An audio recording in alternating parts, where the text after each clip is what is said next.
Hello and welcome to Brodual. This time we have Combat Evolved. This is a different kind of combat overhaul that tries to be as compatible as possible, so it doesn't modify any core features or add any new features that conflict with other mods. Instead it aims to increase the difficulty and make combat more realistic and challenging alongside one of the other major combat overhauls. It's also entirely script free, so it will have little to no effect on performance. So you could use this to complement Duel, Combat Realism, Deadly Combat or any other mod of your choice.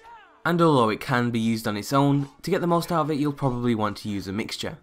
Throughout the video we'll be pairing the mod with another overhaul as the author recommends, but we'll also show you a few clips of the mod alone. Put simply, the mod makes NPCs smarter and more aggressive. It does this by tweaking an almost endless list of stats to get the desired outcome. It also adjusts NPC AI to make them really value their life, so you can expect them to take full advantage of their arsenal, as well as acting in a similar way that you would. So you can expect them to block, dodge and counterattack to the best of their ability. Groups of NPCs will also work together as a group, so they'll circle you and attack from all sides. On screen now you can see a really basic example of how the mod changes combat. Let's start with a vanilla game. As you can see, the bandit barely even moves or attempts to block, and there's no logic in their attacks. I can essentially just button bash, and as long as I'm losing less health over time, I'll definitely win. If we switch to just Combat Evolved, you can clearly see a difference. The bandit now blocks, bashes and counterattacks in a more realistic way, and the NPC is even more cautious, with stronger positioning and countering. Then if we add Dual Combat Realism, you can see even further changes. Power attacks are more common when you let your guard down or try to block, and the NPC is even more cautious, with stronger positioning and countering. And finally, if we switch it to Ultimate Combat, you can see the bandit take full advantage of the added mechanics. They'll use the new timed block mechanic more effectively and take advantage of the new special attacks. As I said, this example is extremely basic and only shows one type of enemy, but it shows just how much of a difference combat mods can make, even in such a simple battle. In the last two examples where I used a combination, button bashing would almost definitely lead to my death, which it did within seconds when I attempted the vanilla strategy with Dual Combat Realism installed. When you use a combination, you'll probably have to decrease your current difficulty level by 1 or 2 ranks, simply because getting used to the jump can be quite a struggle.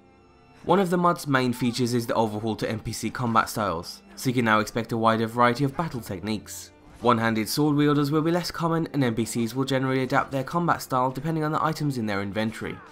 Combat Evolved also tries to improve on scaling and balancing throughout an entire playthrough. It tries to fix the common issue of feeling invincible once you pass a certain level, so to counter that, the mod adds a bunch of different things. NPC magic is now more powerful and unique, coming with additional and stronger effects like paralysis and stunning. Poisons and status ailments from NPC spells have also been given a buff, so you can't expect to just power through them. You either cure them, buff your resistances, or die.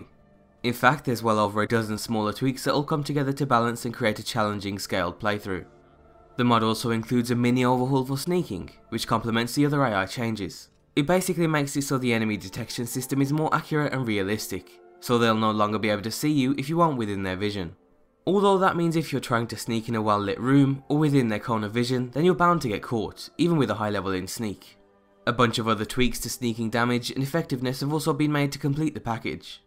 When reading the mod page it might seem like it changes too much too fast, but really the end result is extremely simple, effective and satisfying. Combat is definitely more challenging and NPCs are without a doubt more intelligent and aggressive. As I said at the start, the mod is designed with compatibility in mind, so you can use almost any combat, dragon or magic mods alongside it. You can even use Skyrim redone as long as you use the compatibility patch, but you might have some balancing issues with Requiem. As always, be sure to check the mod page for your specific mod list. So if you're interested in the mod, then you can find a link down below. And just before we wrap up this spotlight, we'd also like to thank the Opinion Outpost for sponsoring this episode.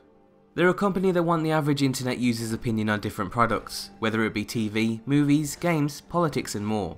It's completely free and you even get rewards for giving your opinion. You can get things like Amazon and iTunes gift cards, or even just plain cash.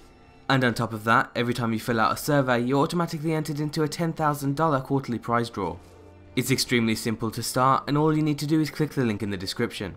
Then once you're signed up, you'll just need to keep an eye on your emails promotion tab to see any emails from Opinion Outpost. So thanks again to Opinion Outpost, and absolutely everything you need can be found down below. And as always, thanks for watching.